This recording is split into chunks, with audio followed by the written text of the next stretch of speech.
All right, what is before me today? And I'm happy to have with me one of my colleagues and also a man who, well, he's actually an activist.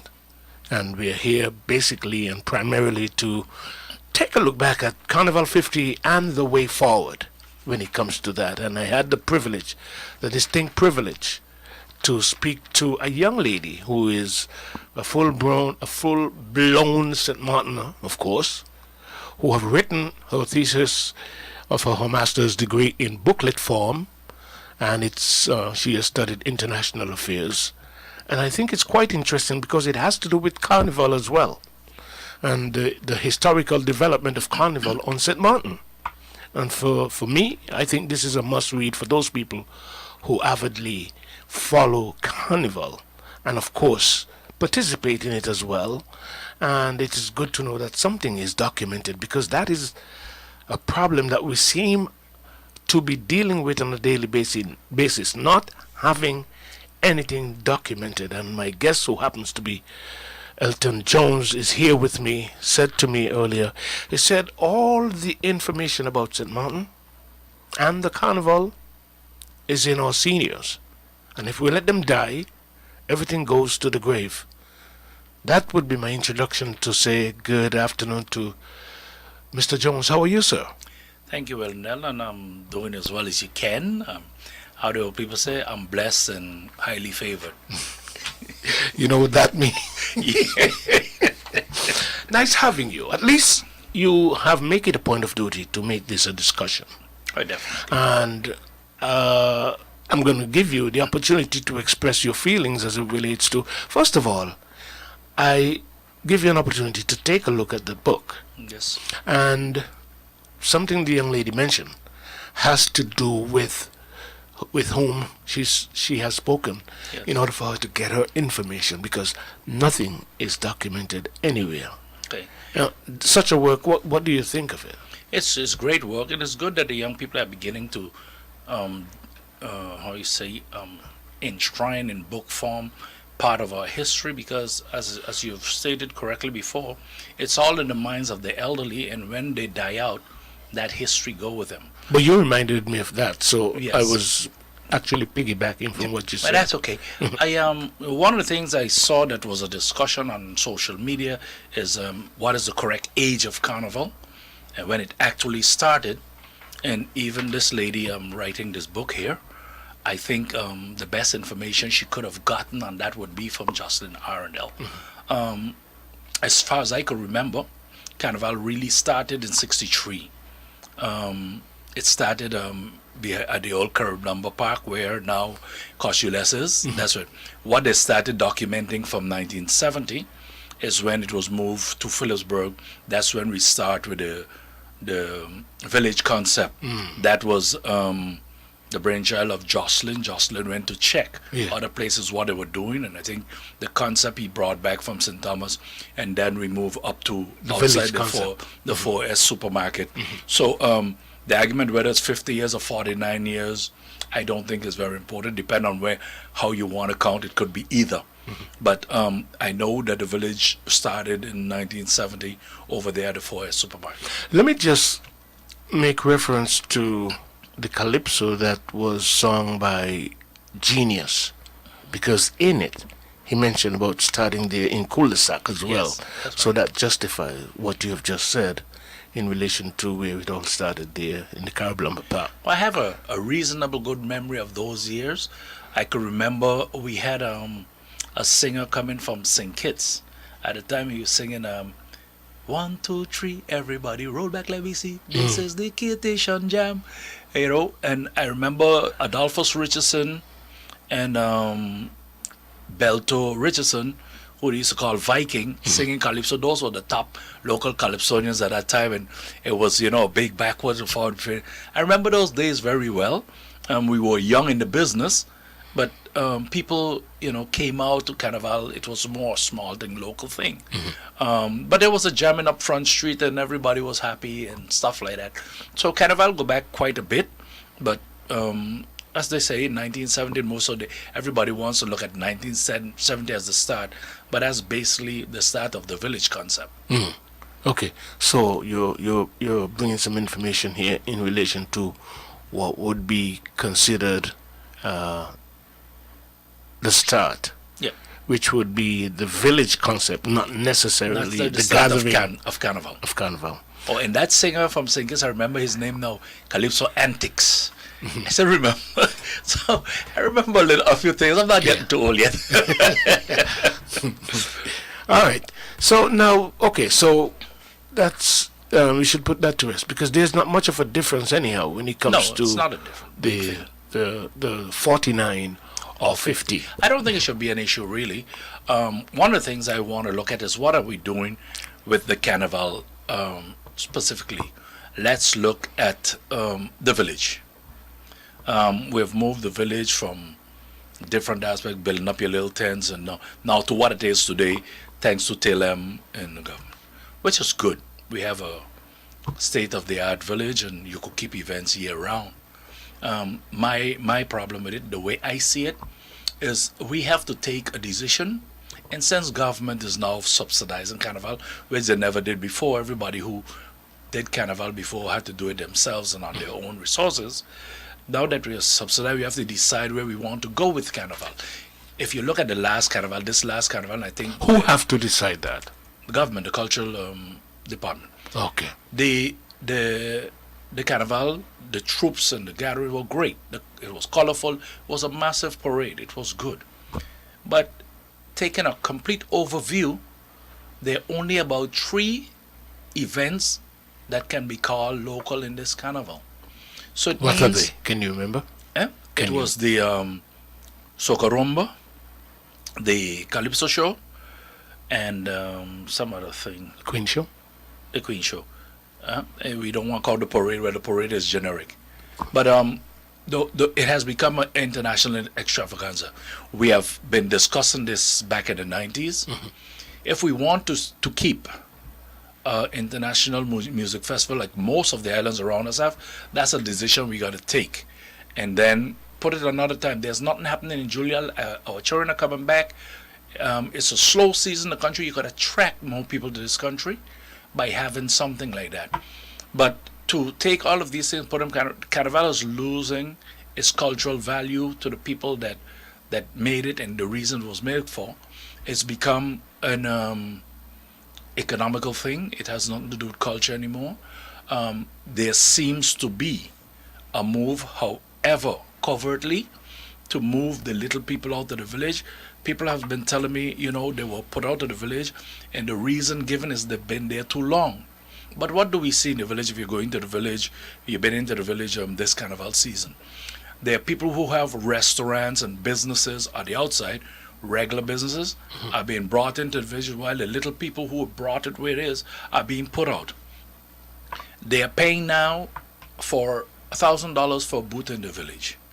And then they have these people put here in these little thatch huts along the boulevard, along the Pondfire Road. They're charging them 310 gills. I find the 10 gills, no, 301 gills. I don't know what a 1 is about. But even so, there's no uniformity. And so I have spoken up against that before, and people were up in arms that, the feeling is that, I'm against the little people. No, it's not me against the little people. The little people should fight to get back into the village because that's what it is. And a decision has to be taken, whether it's for the people or it's an international festival. That's all I'm saying. You have a problem with the carnival concept of St. Martin having grown to include, if you want to call it a festival, a music festival, along with the carnival, the local carnival celebration? Yes. Look, there has always been other shows brought in with carnival, but associated with carnival. So Calypso, Nuance from Trinidad, the Merengue Festival from Santo Domingo, stuff like that. But there was space for a certain amount of shows in the 2 to 3 weeks. What we are seeing now is that what has been phased out are the local shows. We had before, you had the Calypso elimination, then the final was coming up before Juve. Now the eliminations is gone. Only the finals come there. They even move it away from Juve now. We know we had the Queen show. We had the Caribbean Queen show. We had the Dutch Antillian championship where singers came from Ruba Griswold and competed here. Those we have phased out everything local. I find it also strange that this celebrating the 50 years that we haven't seen more presence, more spotlighting of steel band. We have a school to teach the steel pan. Oh, right there at the Carnival Village. And I think it should have been spotlighted more on Carnival. It's part of the culture, it's part of Carnival. Mm-hmm. And I think in future parades, it should feature more than we're doing. So Carnival is already part of our existence. We don't have to reinvent the wheel. If we want to keep an international festival, then we need to say so and find a way to do it and do it elsewhere at a different time. Besides that, I've been around Carnival for about 10 years in the organizing part. I've been there with Alfonso Brooks. I've been there with Mr. Scott, deceased. And in those years, there was no subsidy from government. But government saw to it, you would get a call before you start, when you were busy with the boat, letting you know how high you allow the gate, the entrance fees to be. That was happening then? That was happening then. Okay. Today we are subsidizing Carnival for $325,000, and the prices are through the roof. For a little family, what I consider a little family, 4 people, father, mother, 2 children, to go into the village to any of these shows that I've seen lately, it will cost you $200 to get you in. And then if you're in, you need to buy drinks, and some of the booths are selling the drinks at hotel rate or at a restaurant rate. It's no more a cultural thing. It's no more for the little people. That's a decision I believe we have to take. And I persist on that belief because I believe anything the taxpayer pays for, we must have a say in it. You can't ask the taxpayer to subsidize it, to promote it, for promotion, whatever arguments they make, but the same taxpayer is being kicked out all the time. You know, I don't find that the right way to go. And that's a decision have to be taken, and that discussion should start now. Okay. This is a very different, the dynamics here is very different when it comes to government apparatus. Now we have ministries, and that of course would rest in the Minister of Culture. Minister of Culture, who happens to be from the Christian party. There was of course discussions of him not being involved in the very opening of Carnival, and to some degree probably have little interest because it's somewhat on the secular side of things. So I'm wondering if there is any gut feeling to be able to begin to address this at this point. And can you just hold for a second, because I'm told that there's a call online. So let's take the call quickly. Good afternoon, caller. Be quick, please. Straight to the point. Good afternoon. Yes. What Elton Jones is saying there is absolutely correct. You know, and I appreciate people like them who come before to come on the radio now and speak their opinion. Listen, these people, because I was a vendor back in the days, these people actually taking Carnival out of the little man hand, the poor people hand, because that was a time for them to make a little change. What you see them doing now slowly is taking the Carnival out of the poor people hands and putting it into the rich people hands, like Sagi Dollar and Abu Ghazi, and you know, it's like, to me it's like a favoritism thing, it's a money making thing for them right now. It's nothing to do with no more culture, you know, because back in the days I had beer drinking competition, I had a couple of different things already, you know, that I grown up seeing that Carnival was about. It was about a fun time for our poor people. Now you're seeing is the rich and the minority, they're taking over slowly, you know, and these people finding ways to cut the little man out of making a dollar and putting it into the rich people's hands. Soon time, what will happen? You see the poor man will stand up and have to spend money while the rich people still continue to consume the poor people's money. Okay. You understand? All right. Now, look, they're trying to do is take the jewelry, for instance, out of the poor man hand, getting a little fun. What they do? They're starting to put the trucks them now. If you want to dance behind No Limit, you have to buy a shirt, and then they will put a ring around it. I mean, they ain't fully started yet, but this is what That's the process. That's what they're trying to do right now. So sooner or later, if the poor man don't have $1 to buy a shirt to dance with Juve, he'll be cut out. And only the people who got the money now will be dancing Juve. Okay. You know, you see what I'm saying? Before Juve, it always used to be Calypso. And now they're taking and they're putting it where they want, they're doing what they want. 1 week Carnival start, the next week is Juve and Parade, and then you have a whole week of international shows. So the fun is when Carnival finishing, then you have your Juve and your parades and whatnot and whatnot and whatnot. So to me, they're just trying to make as much money as they could and speed up Carnival as much as they could, you know. Right. And I think right now it's time for them to leave, you know, move out, give some other person a chance who really have the atmosphere and the culture and the feelings for Carnival.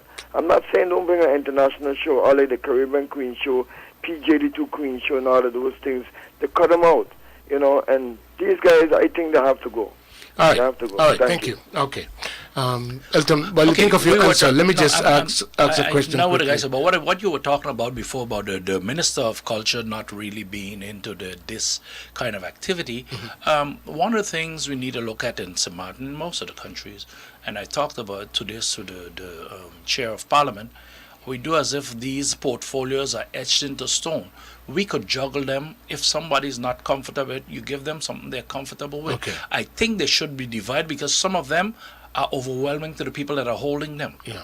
You know, it's too much work and some of them get neglected. So I don't see a problem with changing the portfolio. Thanks for bringing that forward. But have we lost our way, based on what the caller was just saying, have we Yeah, lost go our back way to when the it comes to what we want to do with Carnival?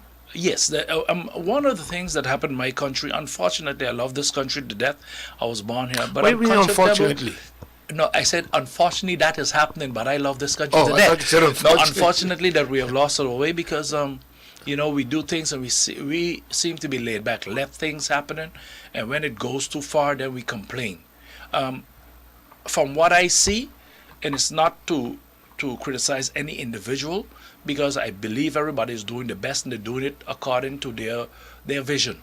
But that's why there must be leadership, there must be guidance, and that's why I believe we have to take a decision where we want to take this, and if we want to make an international music festival, to move it elsewhere.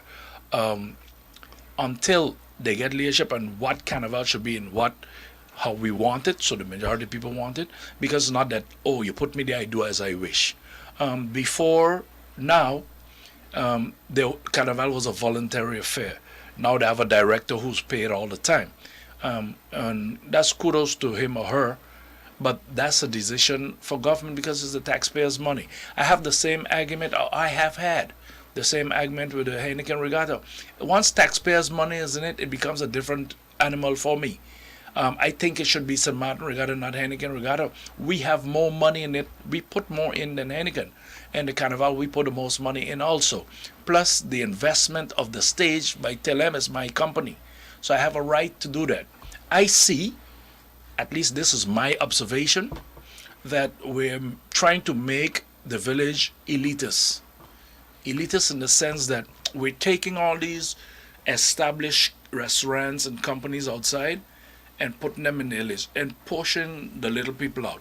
I can remember 1984, I was president for a year and 2 years, and when I was off island for something because I was working at the airport, I had to be off island, and when I come back, my replacement had given Kentucky a contract to be in the village. And I sent Kentucky a letter saying, no, this can't happen. Kentucky can't come in the village. And I give them all my reasonings, and they took me to court. So I had to appear in court. I reached in court. They had their lawyer, Mr. Ralph Richardson, my good friend.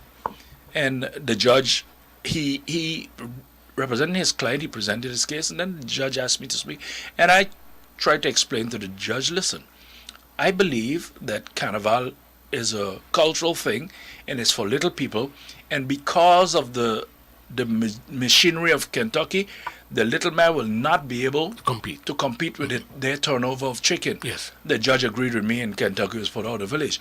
Today I'm seeing this reoccurring. Now these big companies, the shawarma shop, all of them are being put into the village and pushing the young people out. We cannot determine who goes into the village on whether they can pay $1,000 or whatever you choose to pay the price at. It is still a cultural thing. It's still a people's thing. We cannot look at it strictly economical. Otherwise, let somebody buy it out and do as they want. That doesn't make sense. It loses its value to a community. So you think it is sheltering under the disguise of carnival? Yeah. But it is actually It is becoming something else, because if you keep pushing all the things that are normally associated with kind of like calypso and so, you keep pushing them aside, then it will become that music festival that I'm foreseeing that nobody really wanted. Music festival is a great thing. Curacao has one, St. Kitts have a great one. I've been there. I've been to it twice. They bring good artists, but you do it in a time when things are slow in the country. You bring more people to the country. You put heads in beds, so to speak. I read an article that the Heineken Regatta said they brought in 5,000 people. Might well be. How do you get that data? How can you tell me how many people Carnival brought in?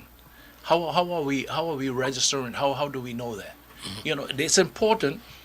It's important to know when you're putting money into it, if you have to do more on promotions and stuff like that, and what sectors. So you can't just throw figures out and think it is real.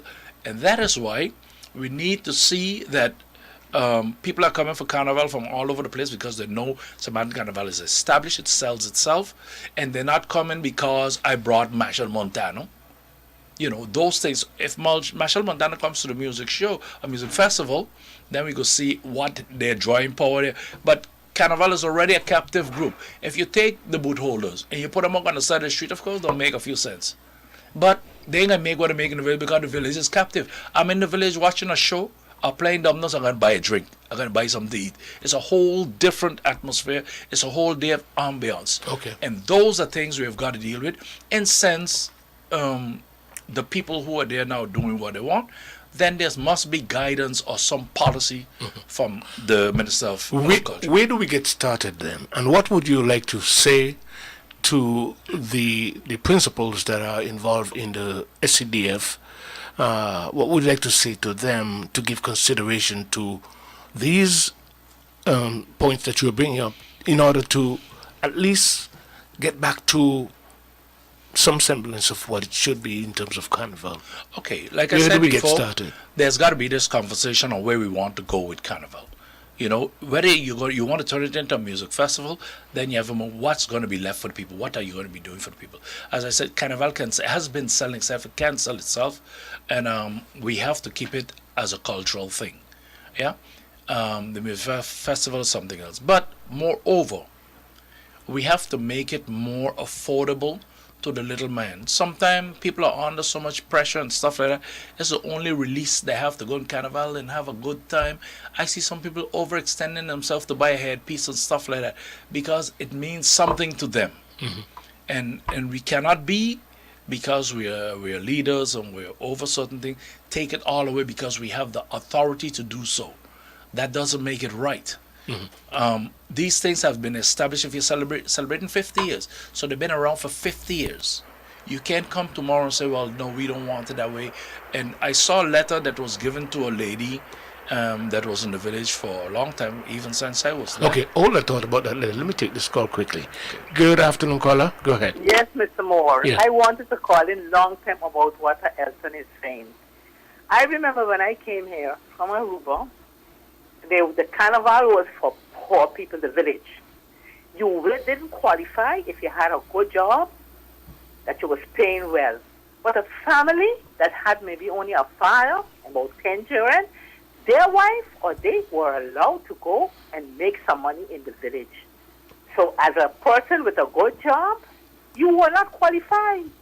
So they were doing it like on the hand. Someone who had a good job would come and say, you who don't have a good job, you apply and I'm going to pay for the booth and I'm going to let you sell liquor for me, but you can sell your pâtés and you can sell your Johnny cakes and you can sell your goat soup and whatever. That's the way I met it here when I came to St. Martin in 1972. Goodbye. All right, okay. But things have changed, Elton. It has changed tremendously. Yeah. But change doesn't mean kicking out the old. You know, one of the things about change we got to learn to adopt as we go ahead. But culture itself doesn't change. I hear You were talking about this letter. okay, that you the saw. letter the lady I saw from this lady, she was advised that she would no longer have a booth in the village, and one of the reasons given is that they have been there too long. And another reason was that they have a bed in the booth. But for long as I can remember, people slept in the village. Okay. People always had a thing. And I thought it was disingenuous and unfair because even members of the committee used the people's thing to catch a rest when they were up all night. So All right. I don't think you should use those things against the little Let me guy. take another call quickly. I have to take a break, but let's take this call. Good afternoon, caller. Quickly. Yeah, good afternoon. How are you, son? Elton, what's up? I have afternoon. a question for Elton. What do you take about the committee organizing shows in the village? What do you think on that one? Isn't the Carnival Committee a non-profit organization? And if they do it, where that money should go to? All That's right. my question. All How right. you going? Thank you. You can answer that quickly, and then if Okay. you want to expand on it, we can do it after. But I have to take a break. Okay. Quickly. Okay, yeah. I think we should really go back to the promoters concept before, and it goes to the matter of wins and losses. We hear they're losing, but if the promoters were doing it, you had no opportunity to lose. But after the break, we'll come back. Okay. All right. All right. We got to take a break, folks. Time has come up on us, and we'll do that. And when we come back, we'll continue to take your calls as well.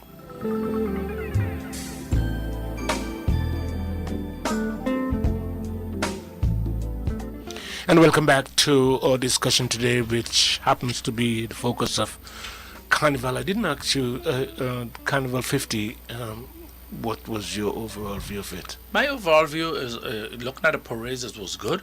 As I said before, I think the prices to the village were ridiculous. Looking at it from a family perspective, some of us individually might be able to go in and spend the night or go in every night. But if you have a family, it becomes a difficult thing. Let's take another call. Good afternoon, caller. Go ahead, you are.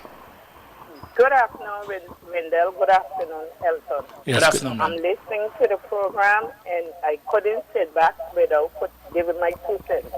I think as taxpayers, in putting our money into the carnival, they should put a task force in place until they get this whole carnival thing together. The morning of the day break, I didn't went in the village for none of the show. I was already upset with this Martian Montana thing. Because I was there the night when they had arrest Marshall and all the bad things that he had said about St. Martin people. And that pissed me off when I heard that he was coming back. But anyway, nevertheless, the morning of the break I went in because my grandchildren was here from Holland and they wanted to go. Paula Gordon, or whatever her name is, had on her 50th anniversary t-shirt. Until the Sinkers band came on, she saw it fit. Everybody's loyal to their country. And if we're not, that's okay. But she took off her 50th anniversary shirt, put on her Kittitian shirt with her big Kittitian flag, up on the stage, walking up and carrying on. That wasn't good enough. The Angular band came on with all the backwards and the more F and F and F. She up on stage, Rajuki down by the barricade, videotaping the young girls walking up and carrying on. I had about 30 people here from Holland who used to come for Carnival. Stop coming, and because it was our 50th, they decided to come. And when they saw the conduct of the Carnival committee, they asked me, this is what Carnival has become over the past 50 years. You think I felt good to hear that? Huh? Look at the children parade. The Carnival committee used to go into the schools to get the children involved. Children parade. Only one group had 3 sections to make the children parade look good for 50 years. Huh? Huh? And you going to tell me that as a St. Martin, I should feel proud and say we celebrated 50 years of Carnival? That when this was the worst Carnival ever? That's all I have to say. All right. So emotional right now. Okay. Okay, we need to control those emotions. I know things might rub you the wrong way, but no, I think some efforts were made, and I see from what I read in the newspaper, some more is being made to get the schools involved. I see they have somebody now teaching the kids wire bending and stuff to help them to make their own stuff and so hopefully there'll be more involvement. I know that the police force was looking at the behavior, and if people were using obscenities and so on the stage and stuff like that, I'm sure they have looked at that, because before they have stepped in, I wasn't there for that event, so I don't know. But that is not right. But I don't think it should be blamed on the whole carnival. The people that are in charge should ensure that that didn't happen. I remember in 1984 when I was in charge, there was a rush to the gate, and I always made sure I stand up there to make sure things flow okay. And the people in the back were pushing. The people up front normally, in my mind, don't have a reason to push you already up front. Anyway, the police had enough of it, and they tear gassed me and everybody else. And I was kind of upset. And then one journalist friend of mine told me, "Yeah, but you're responsible." And I said, "How can I be responsible?"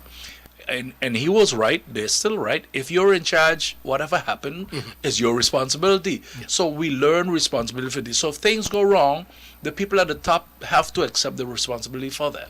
What about the promoters aspect that was raised by one? I was going to talk about this promoters thing. And one of the things that I have been having a problem with, first of all, I work in the Department of Sports and Culture, and I used to write advice on subsidy and stuff like that. And the ordinance says that when you get subsidy from government, 2 months after, you have to give a audited report on how the monies were spent and so. I've been told that this is not being done by the SCDF. One of the reasons they gave us that the audited report is too expensive. But we have SORB, you could have them do it. And part of the $325,000 should be set aside to make that audit, because the law does not permit you to get the other subsidy where you didn't report on the last one. This is taxpayers' money. So then we are breaking the law all the time if there is no audit report? Of course. And they know that. The government? Government, yeah. So that is easily checked.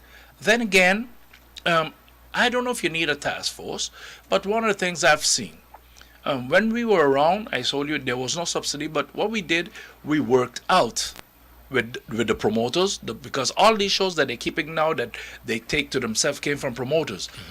We will work out with the promoters a 70-30, a 60-40, depending on the show, what is spent on the show. I could remember what I did with PJ2 Queen show. It was a 70-30 arrangement. Okay. With some of the Calypso shows brought in by Chapoting and those guys, it was a 60-40, depending on the show and what the expenditures was putting it together. But there was nothing for me to lose. One of the reasons I got in Carnival back then was just to prove that point. I wanted to prove you can't lose if you're not putting anything in. When I went in, it was just after Bobo sang the song Out With Them, because the committee at that time were talking about losses. Bobo did that song, and I said, I don't see how you could lose. So I went in to prove a point, and I proved it. We made money, we paid everybody. We were not, as a matter of fact, that's the first year the Calypsonians got a raise in their prizes and stuff like that, because it's not your money, really. I kind of shiver when I hear government, foundation, government having reserves and the people are crying. You're put there to serve the people. Your service to your fellow man is maybe one of the greatest things, but then do it with some kind of dignity. So I think whether you put a task force or not, the whole approach to it got to be different. And it offers the promoters a chance to make money. It offers the little boot holder a chance, because it's a 2-week thing. These people don't have no regular business that they run. This is just for that thing. And again, I say, if you want to go over to International Music Festival, that's good. The country have space for that. We can do that all, but we shouldn't kill one to do the other. Okay. What about the rumor that some people are yet paid in past years for prizes that were awarded? You're not indicating by what you say that this is a profitable venture, in the sense that it is profitable, but it's difficult for me to understand that, because look, as I started out saying, and many people in this society who have been around the Carnival community could bear me out on that, there was no subsidy before. We survived on, first of all, we knew that 10 days before Carnival we got the boot holders pay. So at the time we had 100 boots. At $350 we had $35,000. We paid GB, we paid, so you had that. Plus you got sponsorship for certain things. Now Calypso is sponsored, this is sponsored, so I don't know where they're observing this cost they have, because plus they have the subsidy for the promotion itself. You choose to take away from the promoters the things that they have. So you can't say, yeah, but I lost on that. No, no, no. If you kill your parents, you can't argue in court that I'm an orphan. You created a situation yourself.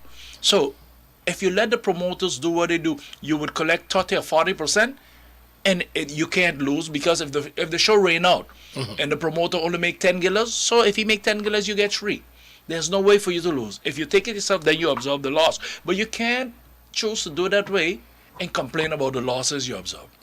But how fast can something be done about this? Where the dialogue needs to begin, and who needs to get involved? Because I can't see anything happening between now and, let's say, next year. The dialogue, I would think this would be the start of it on programs like this, that you get the word out there and people get involved. But one lady suggested a task force. I don't know, but something has got to be done. At one point, we had a task force before. Yes. In the time of Keith Franca and them, it was a task force that started with. You might need that, but the concept got to change. You have to when things go like this, you have to set a policy. Where do we want to take this? Do we bring back the local shows and put the locals back in? Do we bring back the PGD2 Queen show, which was a big thing in those days? It was hard work, but people looked out for it. Do we move the things back into the village? And you put in a Calypso show, the Latin show, and some other shows we used to have, which were for them, and that's it. But it remains a local So thing. you think there should be like a limit on the amount of A international limit on shows because for a carnival celebration? and we push them totally out. We push the local shows totally out to make room for these things, and the only reason is economic. All right, let's take another call. Good afternoon, caller. Go ahead, you're on. Yes, caller. This is Arnold Vega. Yes. I'm following the conversation, and Elton is making a lot of sense and many things, and I don't want to dispute anything. I just want to add an opinion to it, and it's based on some experience, minor experience that I had in the past with Carnival. You're talking about the financial issues that Elton is referring to is talking mostly to do with the promoters, and you mentioned booth holders. If you take, for instance, the cost for the sound system, the cost for the security, the cost for the cleaning, the cost for the cleanup behind jump-ups, the cost for all the other things that go on in Carnival, that you haven't mentioned. Those things have not been mentioned. And yes, promoters would pay a certain fee, but when you take a total accumulation of all of the costs associated with Carnival, in putting on the cultural aspect of Carnival, putting on the food aspect of Carnival, and putting on the music aspect of Carnival, there is a whole lot more to the financial aspect that is being discussed. Now, I am not suggesting that what you're discussing is incorrect, but there's a lot more to it, and a lot more that have to be considered and taken into consideration when you're discussing the financial aspect of it. Right. And I remember in the good old days, the Carnival Committee had given up being promoters because we had suffered some big losses, because as a promoter, if it rains all night, or if it rains all day and all night, you are not making money in the village, your show is gone. That was one of the reasons why we had cut out of promoting. Now the Carnival Committee has gone back into promotion.